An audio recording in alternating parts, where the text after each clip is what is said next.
Bem-vindos ao JKCast, o podcast de economia, finanças e investimentos, com José Cobori. Sejam todos muito bem-vindos a mais um episódio do JKCast.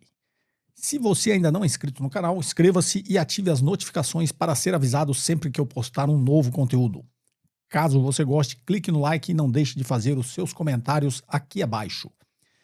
Perguntas em áudio e texto para o WhatsApp 11 95 550 0005. Perguntas entre 40 segundos e 1 minuto, se identificando de onde você fala e gravando de locais silenciosos. Sem mais delongas, vamos aqui então à nossa primeira pergunta. Cobori, boa noite. Parabéns pelo seu canal no YouTube e seu posicionamento. Me considero de direita, mas suas palavras me trazem um contraponto e reflexão bem legais.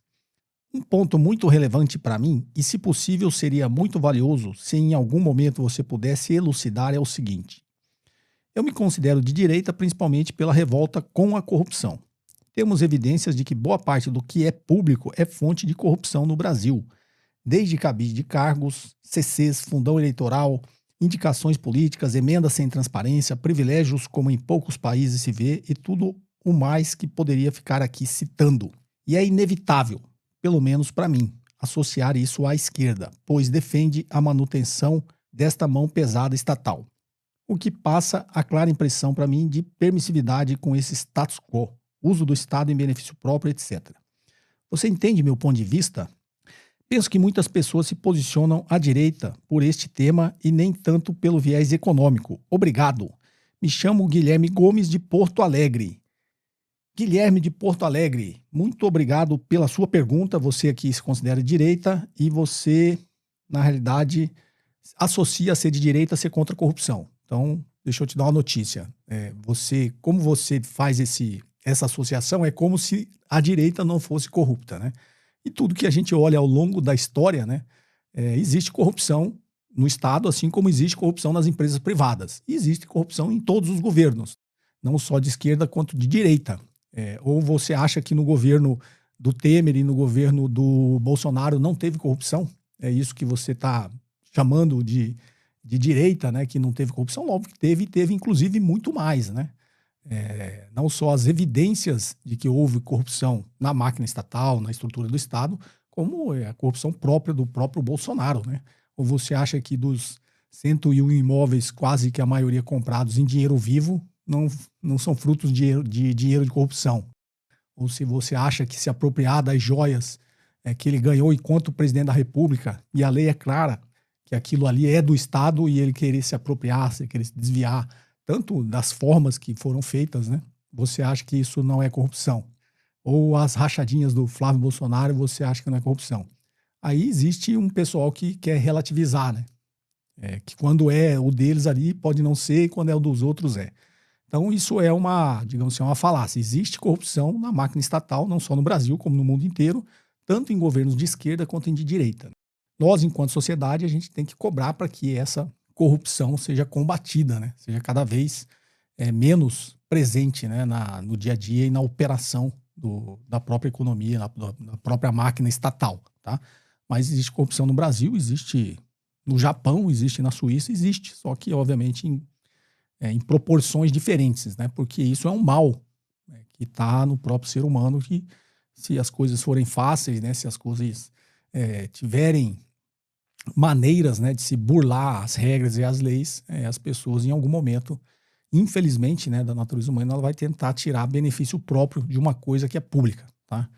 Então, novamente, né, agradeço a sua pergunta, né, sinto que é muito sincera, mas você se julga de direita não pelo viés econômico, pelo que eu entendi, né, da visão de país, de economia, de condução, de modelo econômico, de modelo de sociedade, né, de distribuição de riquezas, mas você se associa muito mais porque na sua cabeça ser de direita é ser contra a corrupção. Não, corrupção existe na direita e na esquerda, né? É como se a corrupção fosse uma coisa que só existe em governos de esquerda. Mas aí depois você dá uma evoluída e fala que porque a esquerda defende uma presença maior do Estado, é porque a esquerda estaria atrelada à corrupção. Isso não tem nada a ver, né? A presença do Estado aí está ligado mais ao viés econômico, como você disse, né?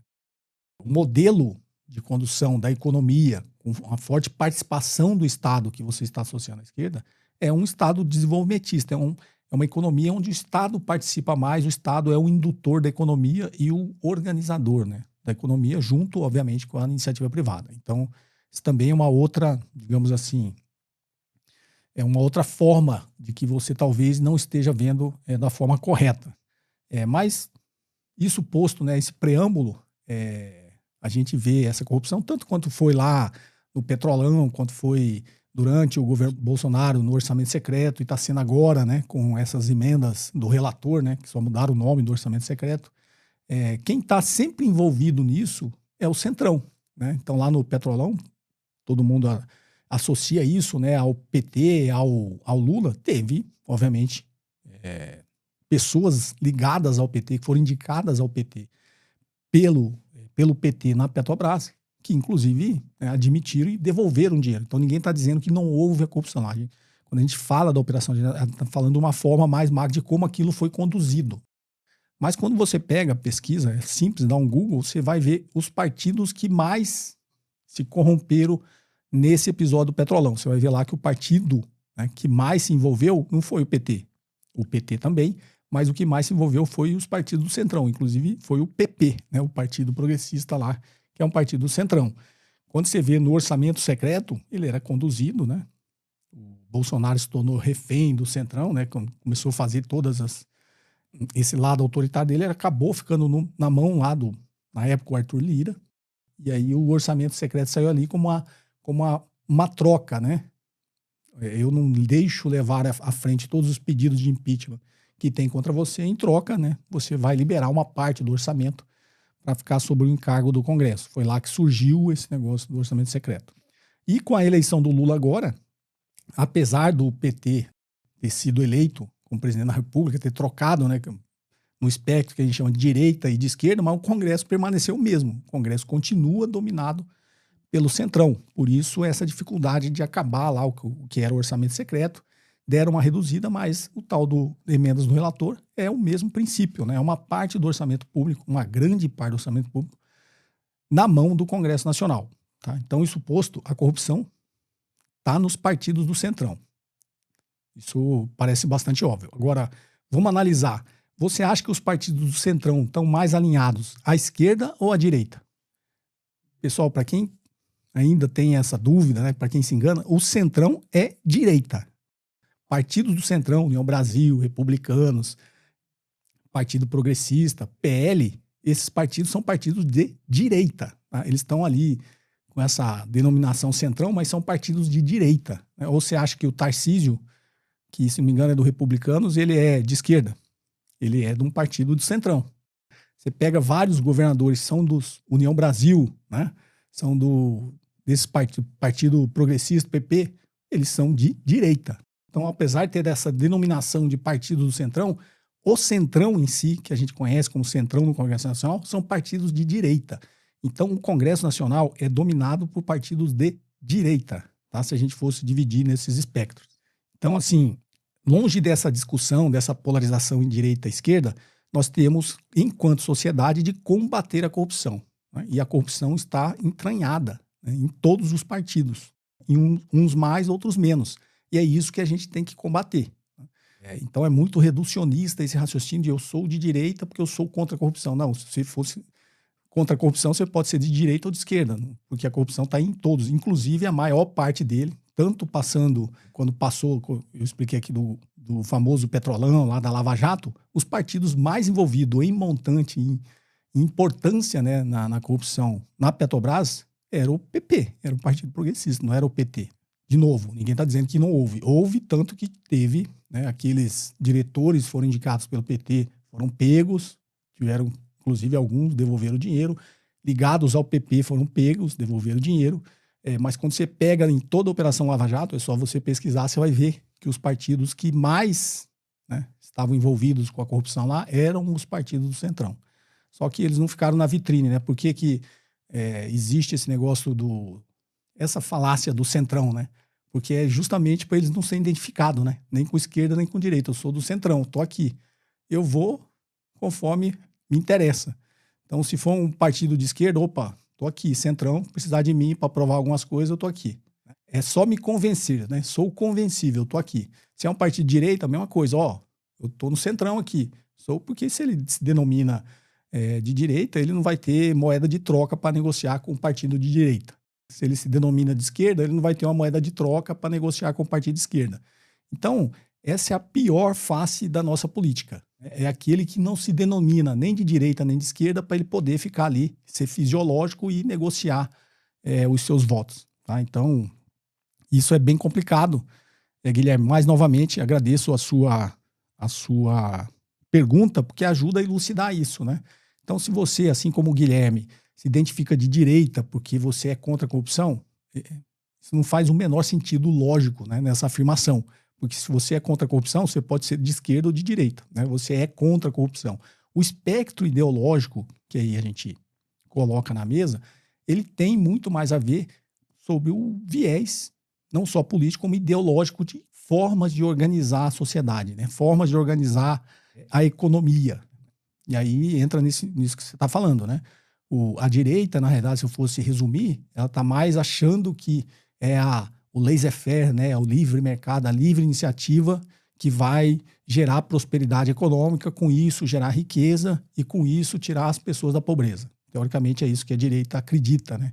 A direita, que eu estou dizendo, a direita que come com garfo e faca, né? Que a gente costuma brincar. Direita, digamos assim, aquela que você consegue debater ideias. Então ela realmente, muita gente acredita nisso, que é o livre mercado, né? A livre iniciativa. Quanto menos Estado, mais iniciativa privada, a economia vai prosperar, vai desenvolver mais e essa riqueza vai ser distribuída. E se você está à esquerda, você acredita que o Estado tem um papel importante, né, no desenvolvimento da economia, nessa relação de forças desiguais, né, na nossa sociedade. Porque o Estado, como eu sempre falo, o Estado é um terceiro que regula uma relação desigual.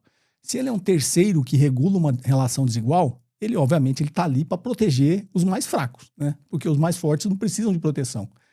Então, quando você defende o papel do Estado, e aí sob o ponto de vista econômico que eu defendo, que é um Estado que planeja a economia, um Estado que investe em infraestrutura, investe em pesquisa e desenvolvimento, investe em ciência e tecnologia, investe em infraestrutura, investe, inclusive, junto com a iniciativa para desenvolver a sua economia, é o Estado que vai fazer com que a economia, de forma organizada e planejada, cresça, que seja bom para a iniciativa privada, mas, obviamente, o Estado vai estar lá para regular essa relação desigual.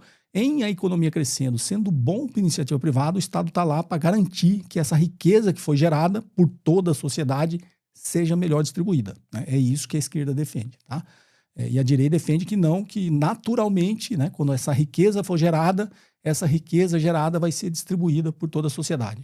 Na realidade, quando a gente olha a história, a gente sabe que isso não acontece, porque a natureza humana vai sempre ser que se eu acho que eu gerei a riqueza, eu vou acumular essa riqueza, inclusive uma boa parte da riqueza que eu vou acumular, ela não vai voltar para a economia, se ela virar patrimônio, renda, ela não volta para a economia, né? E essa riqueza acaba se concentrando na mão de poucos, né?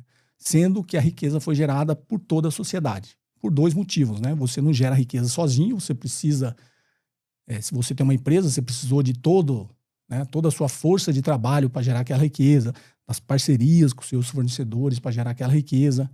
Você precisou da ajuda do Estado, principalmente as grandes corporações que são contra o Estado e são contra o Estado para os outros, porque o Brasil dá mais de 800 bilhões por ano em benefícios fiscais, isenções fiscais para as grandes corporações.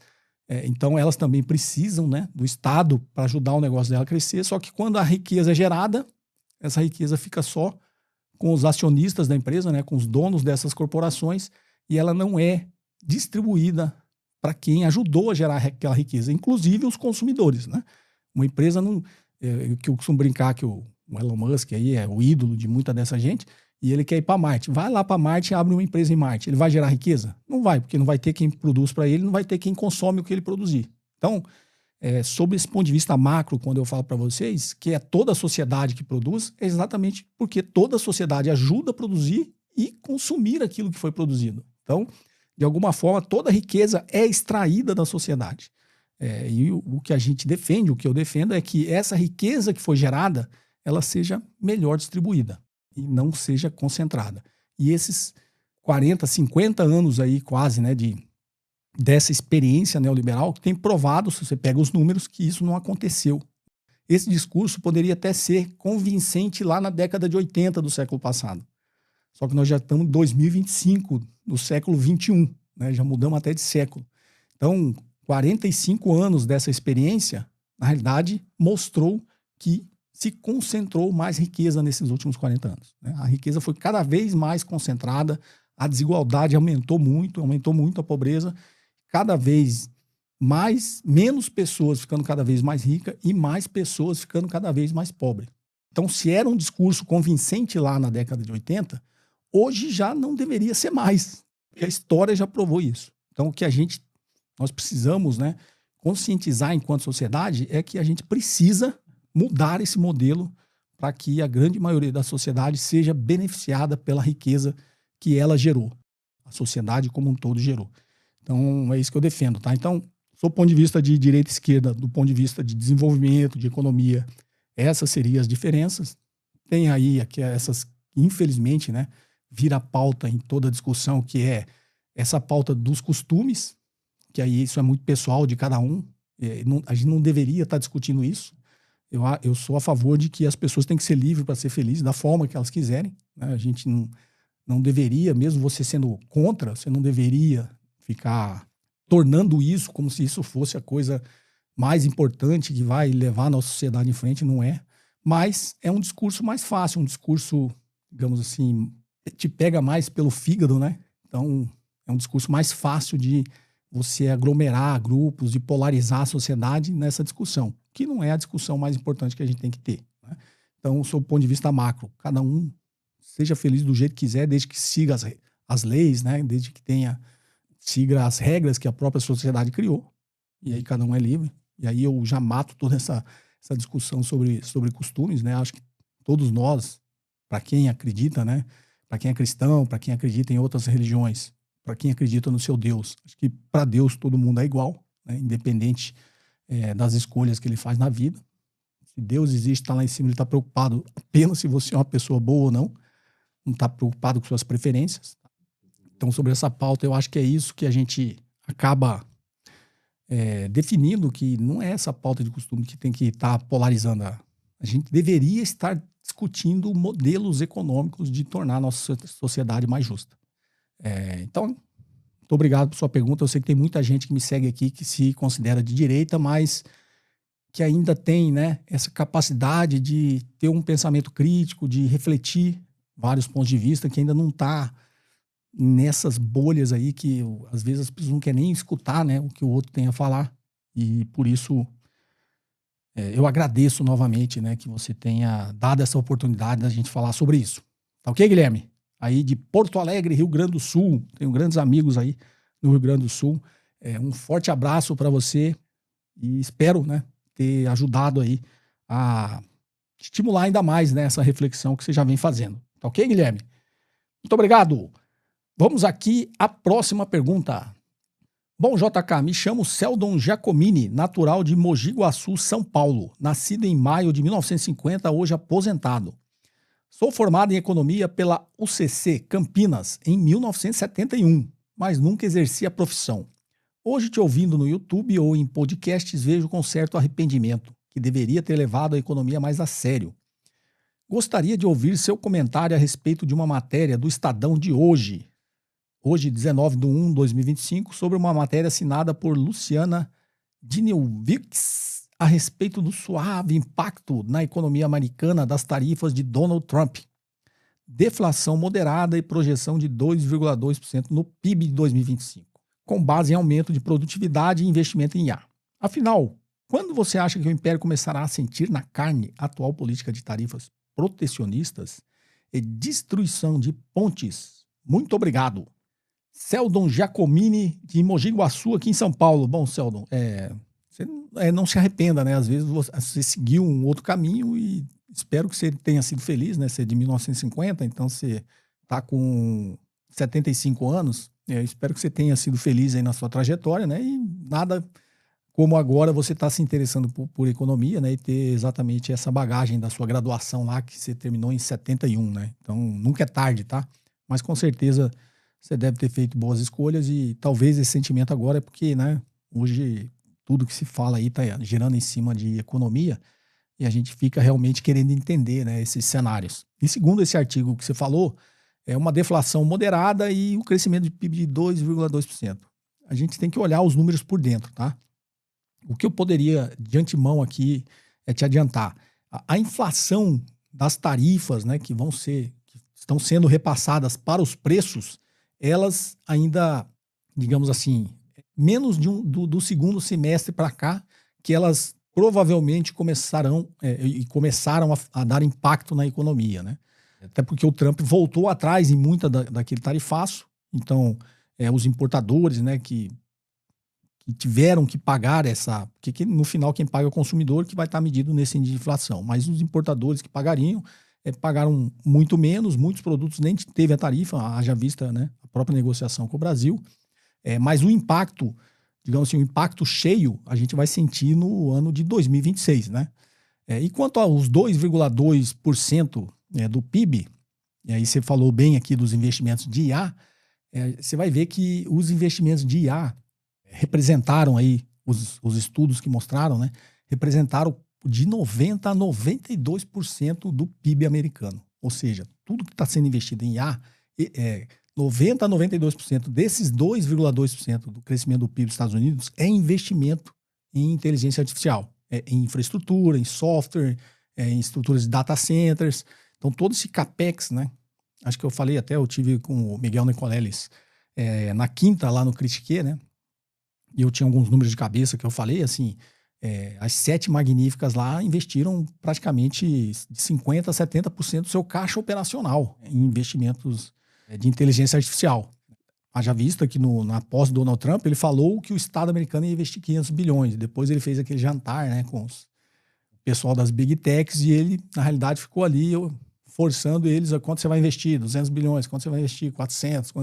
Então, é aquela referência circular, né? As empresas de inteligência artificial estão investindo entre elas, né? Então, todo esse investimento que está sendo gerado com inteligência artificial, pelos estudos dos economistas americanos, representaram de 90% a 92% do crescimento do PIB dos Estados Unidos. Então, de novo, né? Quando a gente está falando de inteligência artificial, isso está maquiando muita coisa, né? Isso está dizendo ali que se foi 90%, 92%, a economia, se você tirar a inteligência artificial, a economia americana não cresceu quase nada, né? Então, a economia real ali, do que realmente gera, tudo isso não cresceu quase nada. E isso também ajuda a explicar esse pouso suave, eu não sei, eu não vi esse artigo, tá? Mas pouso suave aí de até uma pequena deflação. Mas você tem que abrir o índice de inflação por dentro e olhar, né, quais os núcleos ali de inflação que realmente teve inflação e os que ajudaram a puxar um pouquinho para baixo, até com deflação. Isso tudo tem que ser olhado com mais cuidado, né? Mas quando a gente tira todos os investimentos de ar, você vai ver que a economia americana cresceu muito pouco, né? E quando uma economia cresce muito pouco, né, ela é uma pressão menor sobre os preços, né? Então, por que a gente fala da atividade econômica, né? A política monetária, você sobe taxa de juros para esfriar a atividade econômica porque está existindo uma pressão inflacionária. Porque quando a economia começa a crescer muito, ela naturalmente gera uma pressão inflacionária. E quando a economia fica estagnada, não cresce, ela não gera pressão inflacionária nenhuma. Então, quando você tira o investimento de ar, ela ajuda a explicar também essa baixa pressão sobre os índices de inflação, tá? Mas sinceramente, eu não li esse artigo, não poderia comentar em detalhes, mas de forma macro seria essa a minha resposta. Tá ok? Seldon, espero ter te ajudado aí. Vamos aqui à próxima. Olá, Kobori-san, tudo bem? Eu sou o Mauro, moro no Japão atualmente e sou também descendente nipônico. Vejo que muitos ultimamente vêm criticando a posição da primeira-ministra Sanai Takaichi a respeito das questões de Taiwan e em relação ao aumento de investimentos em defesa. Só que, ao meu ver, isso pode ter um fundamento, já que as crescentes ameaças da China em relação aos outros países não parecem ter um fim. E que, numa eventual invasão, pode gerar uma desestabilidade na região. E a China pode usar o fato de ter o controle sobre a região ao redor de Taiwan para fechar o tráfego marítimo para prejudicar o Japão.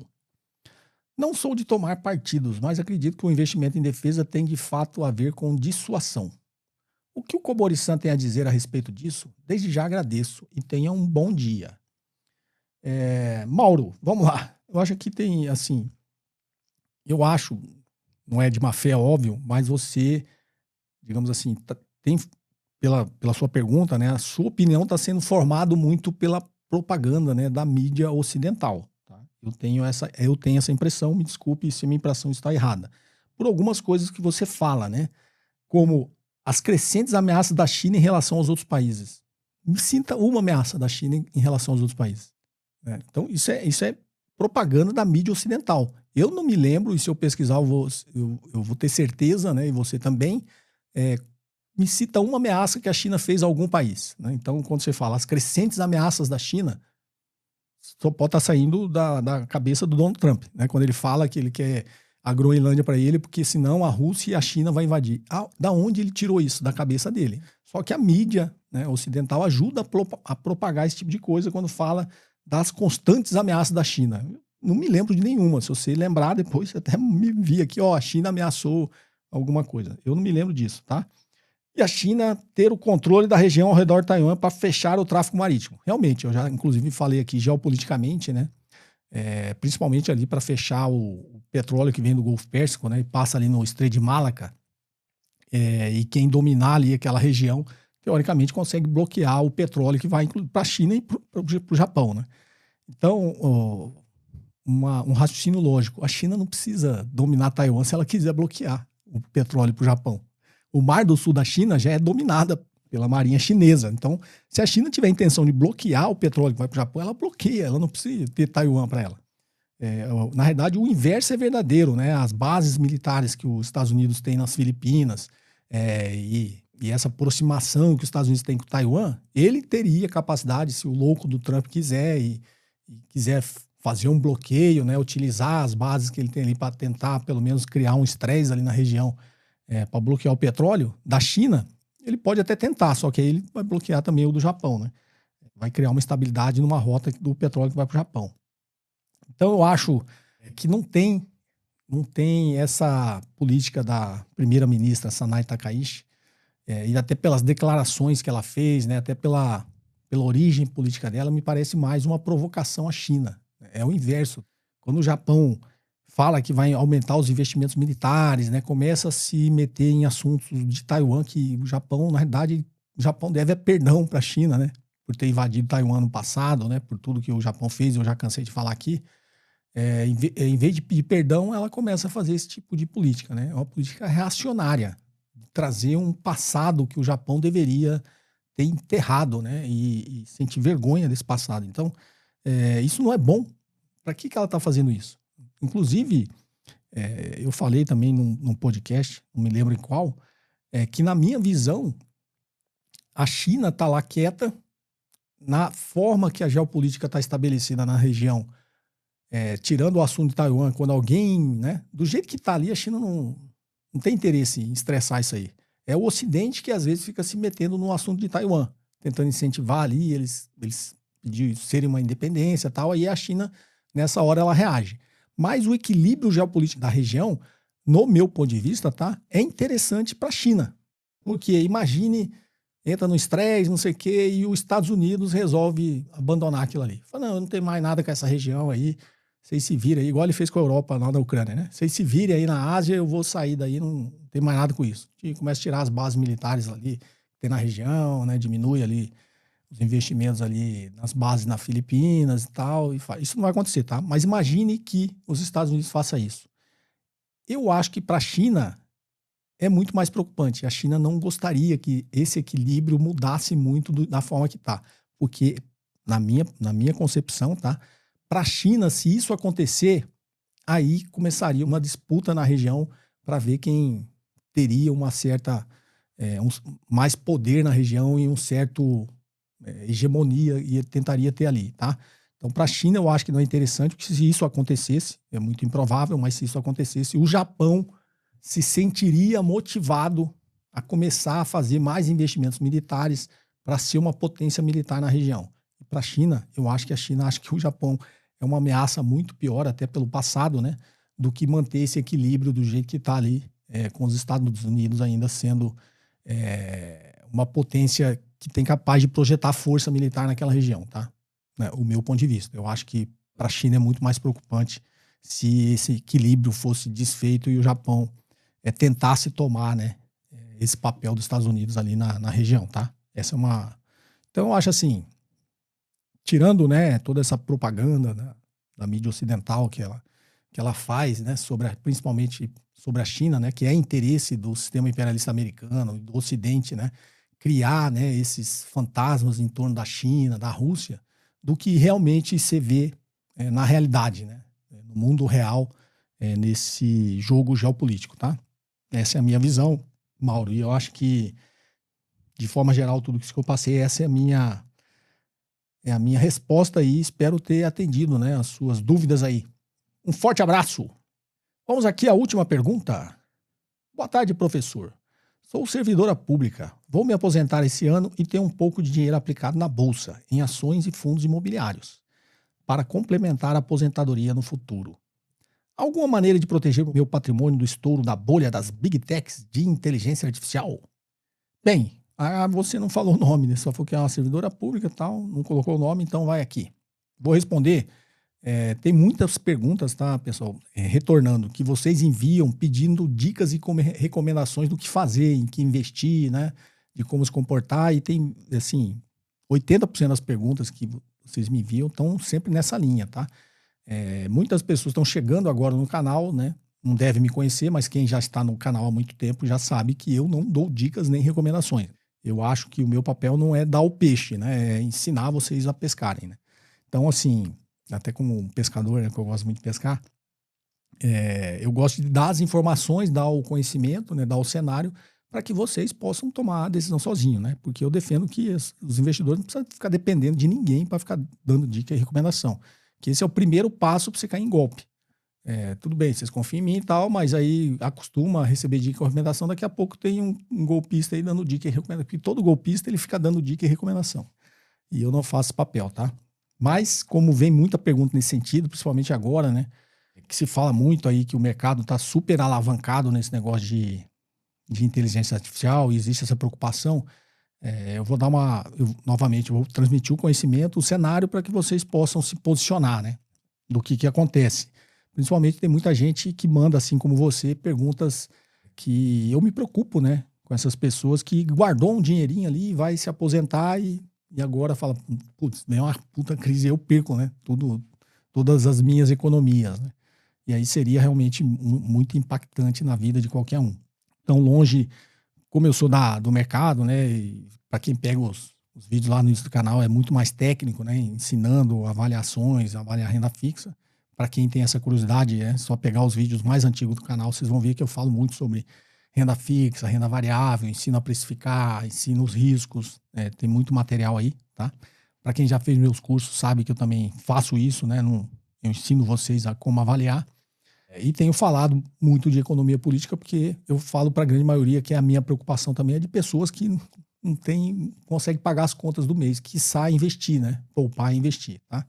Mas eu vou falar sensibilizado aí com essas pessoas que guardaram dinheiro a vida toda, né? E hoje estão com esse grande medo, né? Se vir uma grande crise, como proteger o seu patrimônio. O que acontece? Quando vem uma grande crise, como foi lá, pegando as últimas, né? Lá em 2001, com a bolha do .com, depois com a crise subprime em 2007, 2008, agora com a pandemia, as crises elas têm sempre o mesmo comportamento. O que acontece numa grande crise? Que é inerente do capitalismo, tá? De tempos em tempos, o capital fictício que é criado em excesso, ele precisa ser destruído, né? O que é isso? Com o advento da financiarização da economia, tem muito dinheiro que foi criado que não existe, tá? É virtual, por isso que eu falo capital fictício. Vou dar um exemplo. Vocês sabiam que a maior bolsa em volume de negociações e número de empresas é a bolsa dos Estados Unidos, a bolsa de Nova York, o índice Standard Poor's 500, que é a referência de todo mundo. O índice Standard Poor's 500 é o índice das 500 maiores empresas que estão lá na bolsa. Só que a bolsa americana tem mais de 6 mil empresas. Então, o índice Standard Poor's 500 são das 500 maiores, que ali tem até uma relação maior com tinha, né, uma relação maior com a economia real do que é a nossa aqui, tá? Por que eu falo tinha? Porque se você pegar o índice Standard Poor's 500, e aí falando de IA, né, e tirar o que eles chamam as 7 magníficas, ou até as 10, né? 7 magníficas é a NVIDIA, né, que hoje é a maior empresa, que é a que vende microprocessadores, a Apple, a Alphabet é o Google, a Microsoft, a Meta, a Tesla e a Amazon. Então, são as chamadas 7 magníficas. Aí você inclui a Oracle, a Broadcom, outras empresas ali de tecnologia, as 10 maiores. Mas vamos falar que é mais conhecida, as 7 magníficas. Se você tirar essas 7 empresas do índice Standard Poor's, ou seja, um índice de 500 empresas, você tirar essas 7 magníficas, é como se o índice não tivesse crescido, ele tivesse se mantido estável. Então, quase todo o crescimento do índice Standard Poor's 500 é representado pelas 7 magníficas. Quando você pega 2025, se não me engano, eu acho que não sei se a Alphabet, que é o Google, né, que está investindo em inteligência artificial, Gemini, essas coisas, o crescimento só do Google foi de 67% na capitalização de mercado. Da NVIDIA, quase 40%. Quando você pega todas essas empresas, está quase 60% do crescimento do índice Standard Poor's 500 é representado pelas 7 magníficas. Por isso que tem vários sinais de que esse negócio não vai dar certo, né? Vai chegar uma hora que alguém vai ter que cair na real, tá? Mas por que eu estou falando de tudo isso? Por que é um capital fictício? O índice Standard Poor's 500, que é o que tem maior liquidez, o que tem maior volume de negociação, da maior bolsa do mundo, a maior economia em dólar, né, do mundo, que é a bolsa dos Estados Unidos, e o índice Standard Poor's 500 é um índice que é a referência da bolsa americana. Então, quando você olha o que é negociado diariamente, é 1% das ações, de todas as ações em negociação no índice Standard Poor's 500, só é negociado 1%. Tá? Um exemplo simples só para você entender. E é esse 1% que define o valor da empresa toda. Tá? Então imagine que você tenha uma empresa. Você tenha lá uma empresa e você botou ela na bolsa. E aí você emitiu 100 ações da empresa, cada ação vale $1. Quando você emitiu, então o valor dessa empresa é $100. Né? Só que o que é negociado no dia é só uma ação dessa, 1%. Só que o que é negociado, a negociação que é fechada nesse 1% define o valor dos 100%. Então, sua empresa foi negociada lá, você lançou as 100 ações, $1 cada um, tem lá 100 ações. Aí fez um negócio lá, 1% das ações, foi lá e negociou essa ação e ele resolveu vender essa ação por $2. E do outro lado achou alguém que comprou por $2. E aí vai fechar lá o valor da ação da sua empresa, $2. Só que você tem 100 ações. Então a sua empresa toda dobrou de valor porque 1% negociou um valor dobrado. Só para simplificar o raciocínio. Então isso quer dizer o quê? Que 1% das ações que são negociadas está definindo o valor das 100 ações, dos 100% de ações.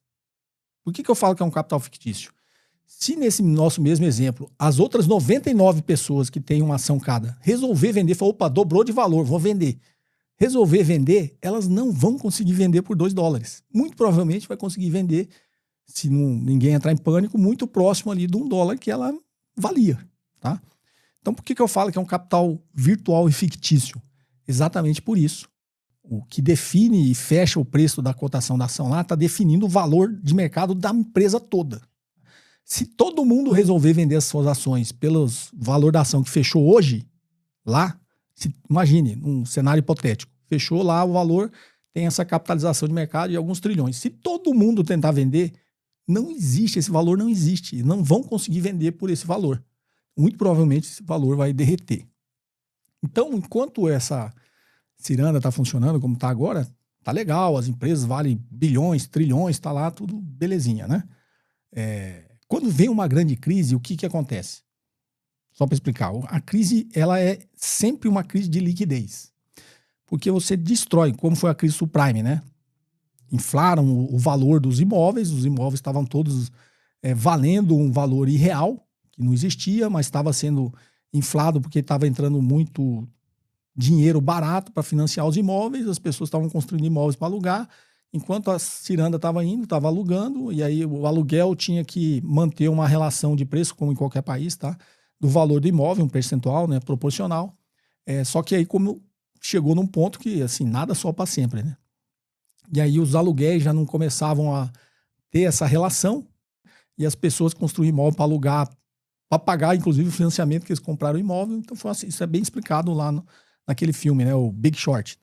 E aí chegou um momento que aí os aluguéis não pararam de alugar, né, ou o valor do aluguel começou a cair num número que aquele aluguel já não pagava o financiamento do imóvel. Como tinha gente que tinha comprado 20 imóveis, né, só para participar dessa ciranda, eles pararam de pagar os financiamentos. Parou de pagar os financiamentos, o credor toma os imóveis de volta e leiloa. E aí, quando começou a ter esse movimento, então parou de subir. Por que sobe? Tem mais gente comprando que vendendo. E aí, quando chegou lá em cima, começou a cair. Por quê? Não só as pessoas pararam de pagar, como os bancos, né, e os credores começaram a liquidar os imóveis e vender. E aí o preço começou a cair. Chegou no que ele fala, né? Sobe de escadinha e desce de elevador. Que a bolha é quando alguém enfia um alfinete lá e estoura ela, né? Só que aí ele começa a destruir riqueza. Porque tem muita riqueza que foi gerada em cima desse valor fictício. E aí começa a destruir riqueza. Um monte de empresa quebra, gera desemprego, pessoas quebram, investidores quebram. Aqueles que não quebram porque eles têm patrimônio em outros investimentos, o que ele faz para não quebrar? Ele começa a liquidar os investimentos que ele tem em outros ativos. E aí aí é um efeito cascata, né? Quando todo mundo começa a liquidar outros tipos de investimentos que não daquele lugar que começou a gerar a crise, ele começa a gerar um movimento maior de venda. E aí esses outros investimentos em outros ativos também começam a cair de preço. E aí é aquele pânico, porque aí tudo começa a perder valor, todo mundo começa a perder dinheiro. E quem tem, segura. Né? Quem tem, segura, principalmente no sistema financeiro. Então, a bolha de IA que eu estou dizendo, assim, quando esse pessoal do IA, que investiu em ações de IA, que está alavancado lá, participando desse boom do IA, começar a perder dinheiro, aí ele vai, vou vender meus títulos, minhas ações da GM, né, da Ford, que está ali na economia real, não tem nada a ver com IA. E aí, quando todo mundo começa a liquidar esses outros ativos, aí todos os ativos começam a perder valor. O que eu falo no sistema financeiro? E aí começa fundo de investimento, todo mundo começa a liquidar. E aí quem tem dinheiro trava. Por isso é uma crise de liquidez, tá? O dinheiro começa a sumir. Quem tem dinheiro para de emprestar. Principalmente no mercado interbancário. Porque no mercado interbancário, como eu já expliquei algumas vezes, os bancos também trocam dinheiro entre eles. Então imagina, tá lá o Itaú, o Bradesco, o Santander, Banco do Brasil... Está lá no mercado, o mercado interbancário abre quando fecha o nosso, né? O mercado bancário fecha, abre o mercado interbancário, que aí entre os bancos. Aí o Banco Itaú emprestou 50 milhões a mais do que conseguiu captar. Aí ele vai lá no mercado interbancário, ele precisa de 50 milhões para fechar a conta no dia lá. Aí, nosso exemplo, o Bradesco fez o inverso, né? Captou 50 milhões a mais do que ele conseguiu emprestar. Aí ele pega, Itaú, tem 50 milhões sobrando, toma aqui e me paga, que é formado lá, o chamado DI de um dia, né? Me paga o DI. Quando eu falo um dia, imagino que no dia seguinte inverteu, né? Aí ele paga o DI de um dia, o juro só de um dia, tá? E os bancos no mercado interbancário tocam, só que tem muitos bancos médios e pequenos. Imagine que o Master não tivesse quebrado. Aí o Master tá lá também no interbancário, tá lá o Daicoval, tá lá os bancos menores, estão todos lá. Quando o mercado tá igual, funciona normal, os bancos médios e pequenos também trocam dinheiro entre eles. Os bancos grandes também trocam ali com os bancos pequenos. Isso acontece. Quando vem uma grande crise de liquidez, os bancos param de fazer isso.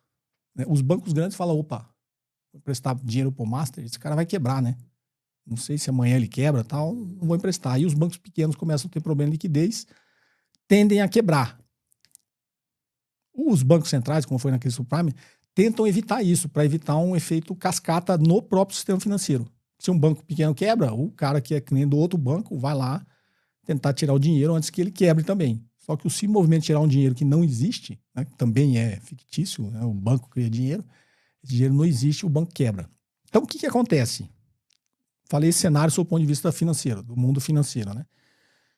Quando existe essa crise de liquidez, todo mundo começa a segurar, isso vai imediatamente para a economia real. As pequenas empresas quebram, porque não têm acesso a financiamento e o mercado parou. Então, imagina, né? Em tempos normais é difícil a empresa sobreviver. Tem que vender, tem que pagar os custos, né? Tem que pagar funcionário. Aí as empresas pequenas começam a quebrar, demitir, aí vai tudo pro vinagre. A economia real começa a parar de funcionar também. A empresa grande, que tem posição de caixa, também fica na dela, fala, opa, eu tenho aqui sou forte o suficiente para tentar atravessar essa crise, né? Sei lá, 6 meses, 1 ano de crise aqui, eu vou tentar segurar. Só que a grande empresa, para segurar, o que ela faz? Vou vender menos, eu até tenho uma posição de caixa forte, né? Para sobreviver nesse período, mas eu preciso reduzir meus custos. Aí começa a demitir gente, cancela contrato com o fornecedor, vai reduzir também o tamanho para poder suportar a crise. Tá?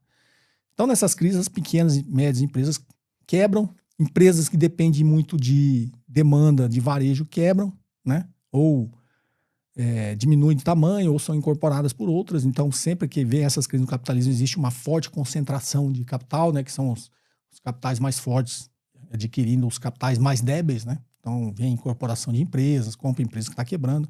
Sempre depois, lá na frente, sai uma economia novamente, né? Muito mais concentrada, tá? E o negócio começa de novo, né? Então, nesse momento de crise, o que eu recomendo para vocês? Ações. Não invistam em ações, primeiro, não invistam em ações. Se forem investir em ações, ou se tiverem investido em ações, de empresas sólidas, maduras e confiáveis.